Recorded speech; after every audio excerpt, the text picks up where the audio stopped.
인생에는 수많은 책장이 존재합니다. 어떤 장은 아프고 어떤 장은 행복합니다. 우리는 그 모든 장을 넘기며 살아갑니다. 이야기의 첫 장을 넘깁니다. 인생 책장 시작합니다. 오늘은 평생을 자식에게 헌신했으나 결국 외딴 바닷가에서 홀로 살게 된 한 아버지의 이야기입니다. 함께 그 마음을 들여다보시죠. 긴 파도 소리가 들릴 때쯤이면 각영석 할아버지는 느릿하게 몸을 일으켰다. 여긴 해안가. 작은 포구 근처로 도로도 멀고 전기도 불안정했다. 날이 밝는 대로 땔감을 구하러 가야 하고 배가 고프면 직접 잡은 생선을 가마솥에 끓여 먹거나 바닷물로 간을 해서 대충 때우곤 한다. 마을에 불빛이 보이는 곳까지는 장장 1시간 반을 걸어 나가야 하는데도 할아버지는 조금도 서두르지 않았다. 어차피 지금은 혼자 살아가는 세상이니 굳이 누구와 약속할 필요도 없었다. 바닷바람이 살에 와닿고 면분이 옷에 스며드는 게 거슬리지 않아 가끔은 그것이 몸에 붙은 근심을 다 씻어주는 듯 느껴졌다.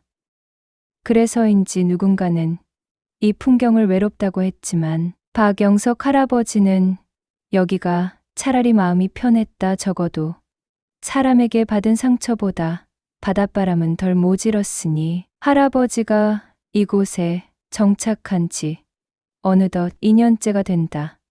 제대로 된 집이라고 하기에도 민망한 오래된 어선수리 창고를 개조해 쓰는 바람에 여기저기서 새도 잘 샜다. 비가 내리면 물웅덩이가 집안에 생기는 건 예사다. 그래도 할아버지는 비 내리는 소리를 들으며 반쯤 부서진 창틈으로 떨어지는 빗줄기를 가만히 바라보는 게 좋다. 예전엔 이런 풍경을 즐길 여유조차 없었다.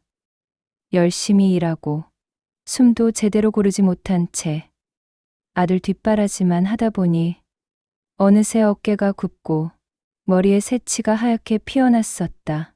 아들이라고 하나뿐인 자식이었던 민수 할머니가 아프다. 돌아가고 나서는 할아버지 인생의 전부였다고 해도 과언이 아니다. 각영석 할아버지는 어린 시절 배를 탔다. 힘들기로 소문난 먼바다 어로를 전전하며 배고픔을 달랬다. 배 주인에게 꾸중 듣고 험한 바다에서 욕설을 들으며 몇 번이나 목숨을 건진 뒤에야 겨우 육지로 돌아온 할아버지는 20살 남짓의 작은 생선 가게를 얻어 장사를 시작했다. 밤낮 없이 일하면 한 푼이라도 더 모을 수 있을 것 같았다. 그렇게 가게를 지켜내다 30대 후반까지 모은 돈으로 수산물 도매점을 열어 그럭저럭 먹고 살만해졌을 때 어느새 주위에서 다들 결혼 이야기에 주더라며 아름아름 소개받은 아내가 생겼다. 아내는 각시 할아버지와 비슷한 처지에서 자라 고생을 많이 한 터였다. 둘 다 서로 의지하며 손님이 없어도 고기를 손질하고 새벽 어시장에 다녀오면서 함께 시름을 덜었다. 그 사이에 태어난 게 아들 민수였다. 둘은 가난한 대물림을 끊고 싶었다. 아들만은 세상에 나가서 떳떳이 살길 바랐다. 그래서 아내는 식당일이며 청소일이며 닥치는 대로 뛰어다녔고 박영석 할아버지는 해가 뜨기 전 어시장으로 나가 싱싱한 해산물을 사와 가게를 지켰다. 아이 교육이 최우선이라며 민수에게 좋은 학원을 보내기 위해 허리띠를 졸라맸고 아내 역시 아들이 대학에 들어가기 전까지 정말 기를 쓰고 악착같이 일했다.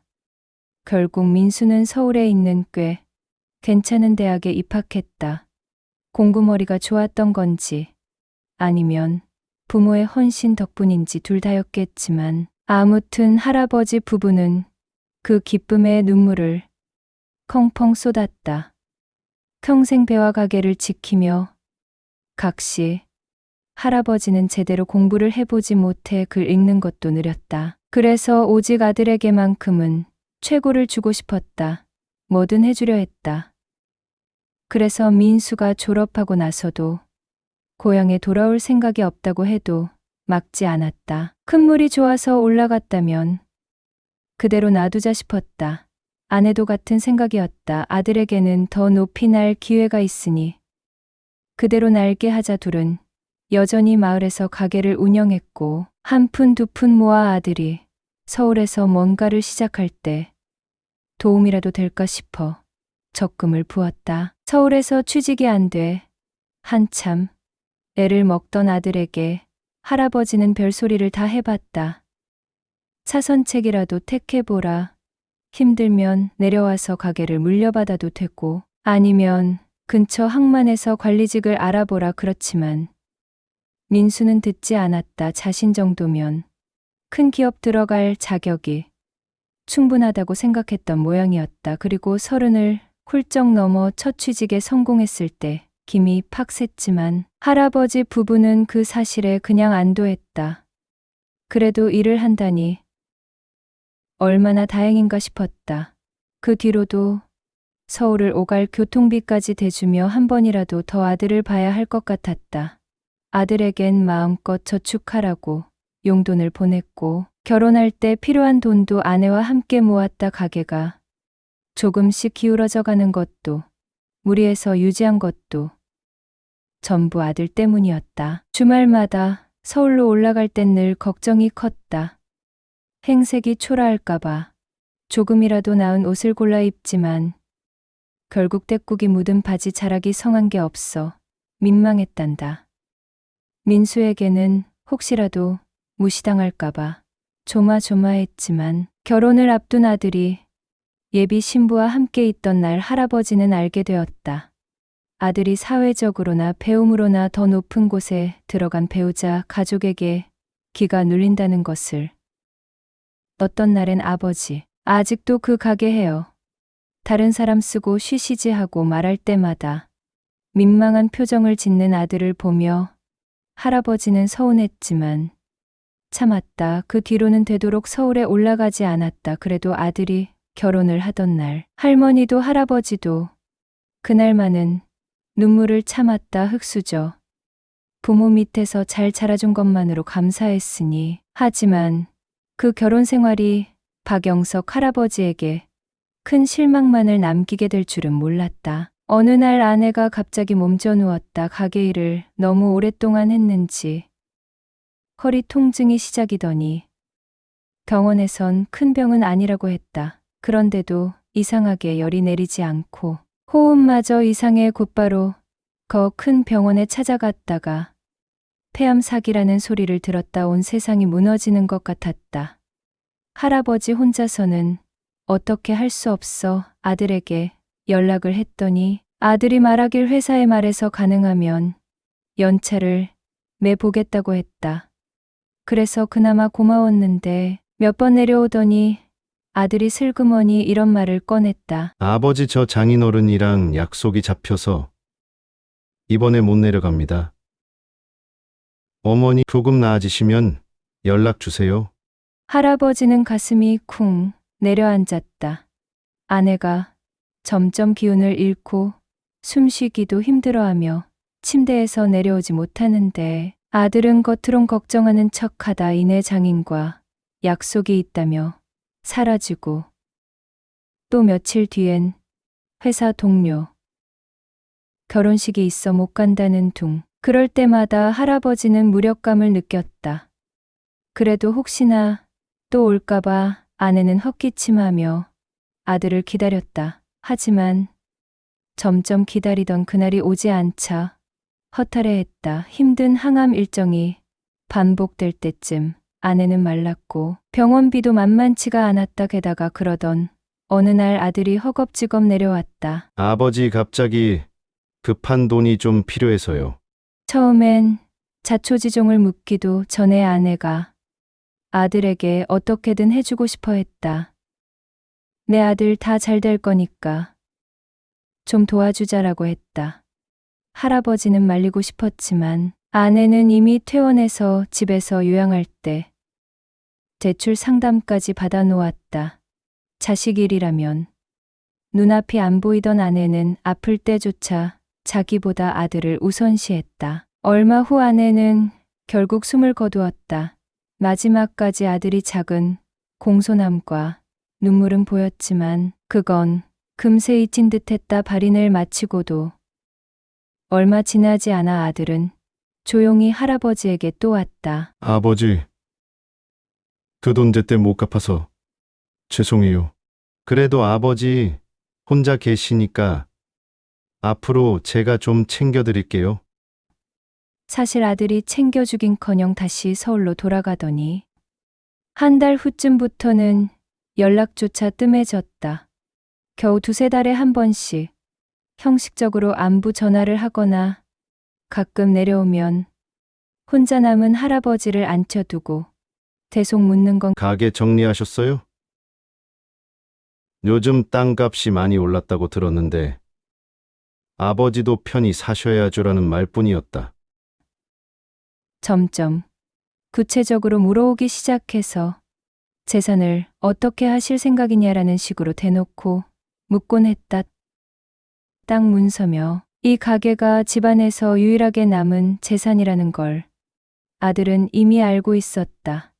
할아버지는 한평생 이 재산을 아들에게 물려주려고 애써왔건만 아들이 달라진 태도로 모굴적으로 그것만을 글먹일 때마다 뒤참하고 허무했다. 게다가 아내 없이 병든 몸으로 가게에 붙잡혀 노년을 살아야 한다는 사실도 더욱 무거웠다. 그러다 어느 날 새벽 할아버지는 더는 이곳에서 버틸 이유가 없다고 결심했다.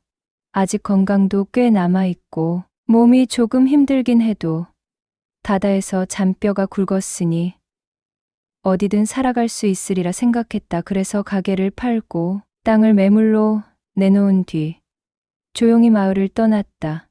그리고 여기 이 바닷가 깊은 곳까지 흘러와 이 오래된 창고를 구해 조금씩 손을 보며 산다. 필요한 것은 나흘에서 한꺼번에 사다 놓고 웬만해선 세상과 단절했다. 살다 보니 바닷물에 소금을 대신해 간을 맞추는 것도 익숙해졌고 그저 이 고요함이 좋았다. 아무도 이곳에 오지 않으면 좋겠다고 생각했는데 아들은 결국 찾아왔다. 초췌해진 얼굴로 나타나선 느닷없이 화를 내며 왜 여기서 이러고 사냐고 다그쳤다. 지금 와서야 아버지를 걱정하는 듯한 척을 하는 아들에게 할아버지는 시큰둥했다. 아들은 큰 소리로 말한다. 어머니 돌아가시고 저도 힘들었어요. 아버지까지 이렇게 해버리시면 저는 어떡하라는 거예요? 그러자 할아버지는 쓰리게 웃었다. 내가 그렇게 어미를 생각했다면 내 여기까지 들어올 일은 없었겠지. 내 엄마 아팠을 때, 돌아가셨을 때 넌 뭐 했는지 잊었냐? 아들이 버럭 소리치며 항변한다. 저도 제 사정이 있었다고요. 아버지는 저를 이해하려 들지도 않고 할아버지는 고개를 저었다. 그래, 내 사정이야 뭐 늘 그랬지. 난 내 사정을 이제 살겠다고 여길 택한 거고.